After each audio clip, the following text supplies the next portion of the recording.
जय भोलेनाथ। आप सभी का हमारे YouTube चैनल पर हार्दिक स्वागत है। आज सुने शनिदेव जी की पौराणिक कथा। राजा विक्रमादित्य और शनिदेव महाराज की कहानी। एक पौराणिक कथा के अनुसार एक बार सभी नवग्रहों सूर्य, चंद्र, मंगल, बुध, बृहस्पति, शुक्र, शनि, राहु और केतु में विवाद छिड़ गया कि इनमें सबसे बड़ा कौन है। सभी का दावा था कि वही सर्वोत्तम है। जब वे आपस में निर्णय नहीं कर सके तो देवराज इंद्र के दरबार में उनसे इस पर फैसला देने के लिए कहा। इंद्र इस स्थिति से डर गए और उन्होंने कहा कि वे इस पर फैसला लेने में सक्षम नहीं हैं। साथ ही उन्होंने उस समय पृथ्वी पर राज कर रहे राजा विक्रमादित्य की योग्यता और न्यायप्रियता का जिक्र करते हुए उनकी सलाह लेने के लिए कहा। इस पर सभी ग्रह राजा विक्रमादित्य के पास पहुंचे और उन्हें अपना विवाद बताते हुए निर्णय के लिए कहा। ग्रहों की बात सुनकर राजा काफी चिंतित हो उठे, क्योंकि वे जानते थे कि जिस किसी को भी छोटा बताया वही रुष्ट हो जाएगा। अब राजा ने युक्ति निकाली। उन्होंने स्वर्ण, रजत, कांस्य, पीतल, सीसा, रांगा, जस्ता, अभ्रक और लोहे से 9 सिंहासन बनवाए और उन्हें इसी क्रम में रख दिया। इसके बाद सभी ग्रहों से निवेदन किया कि वे सिंहासन पर स्थान ग्रहण करें। जो अंतिम सिंहासन पर बैठेगा वही सबसे छोटा होगा।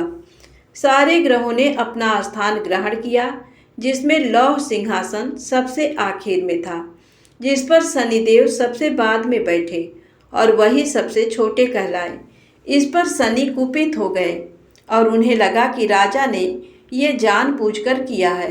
तब शनि ने गुस्से में राजा से कहा कि वो उन्हें नहीं जानते।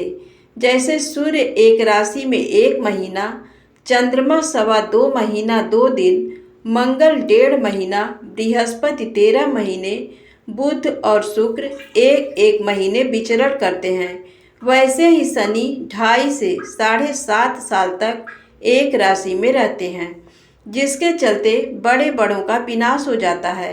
शनि ने कहा कि ये शनि की 7.5 ही थी जिसने श्री राम को 14 वर्ष का वनवास कराया, और जब रावण जैसे महावीर पर आई तो मामूली वानर सेना ने लंका पर विजय प्राप्त कर उसका अंत करवा दिया। इसके बाद राजा को सावधान रहने को कहकर शनिदेव गुस्से में वहां से चले गए। कुछ समय बाद राजा पर शनि 7.5 आई और शनिदेव घोड़ों के सौदागर बनकर उनके राज्य में कई बढ़िया घोड़े लेकर आए। राजा ने यह समाचार सुनकर अपने अश्वपाल को अच्छे घोड़े खरीदने की आज्ञा दी।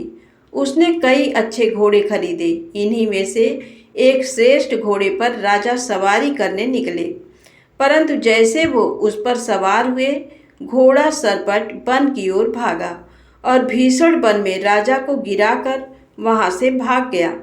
भूखा प्यासा राजा उस जंगल में भटकने लगा। तब एक ग्वाले ने दया करके उसे पानी पिलाया। राजा ने प्रसन्न होकर उसे अपनी अंगूठी दे दी। इसके बाद तो एक सेठ की दुकान में उज्जैन पहुंचा और अपना नाम बताया बीका। सेठ की दुकान उन्होंने जल पीकर कुछ देर विश्राम किया। भाग्य से उस दिन सेठ जी की खूब कमाई हुई। सेठ ने समझा कि बीका उसके लिए भाग्यशाली है। वो उसे खाना खिलाने अपने साथ घर ले गया, जहाँ खूंटी पर एक हार टंगा था। अनायास सेठ को अनोखा दृश्य दिखा कि हार को खूंटी निगल रही है और देखते देखते पूरा हार गायब। ये देखकर सेठ घबरा गया और उसे बीका की कारस्तानी समझकर कोतवाल से कहकर न सिर्फ जेल भिजवाया, बल्कि हाथ पांव भी कटवा दिए और नगर के बाहर फिकवा दिया।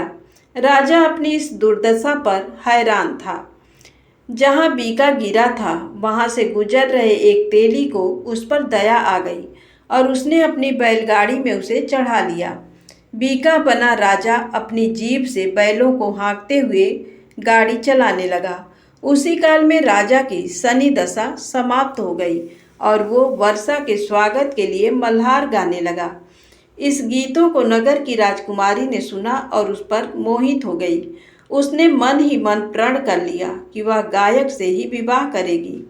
पता लगवाने पर राजा की स्थिति के बारे में पता चला, परंतु सबके समझाने के बावजूद राजकुमारी का निश्चय नहीं बदला और उसने उसी अपंग गायक से शादी करने का निर्णय कर लिया। अतः दोनों का विवाह हो गया। तब शनिदेव ने राजा को स्वप्न में दर्शन देकर कहा कि देखा मुझे छोटा बताने का नतीजा। तब राजा ने उनसे क्षमा मांगी और अनुरोध किया कि ऐसा कष्ट किसी को भी न दे।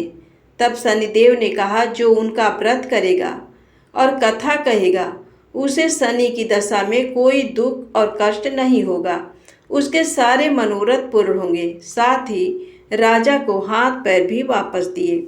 सुबह राजकुमारी अपने पति को एकदम ठीक से देखकर हैरान रह गई। तब राजा ने उसे अपना असली परिचय देते हुए बताया कि वह उज्जैन का राजा विक्रमादित्य है। जब सेठ ने ये सब सुना तो वह राजा से क्षमा मांगने लगा। इस पर राजा ने कहा कि वह तो शनिदेव का कोप था, इसमें किसी का कोई दोष नहीं। सेठ ने कहा कि उसे शांति तभी मिलेगी जब वे उसके घर चलकर भोजन करेंगे। राजा गया तो सेठ ने देखा कि खूंटी ने हार वापस निकाल दिया।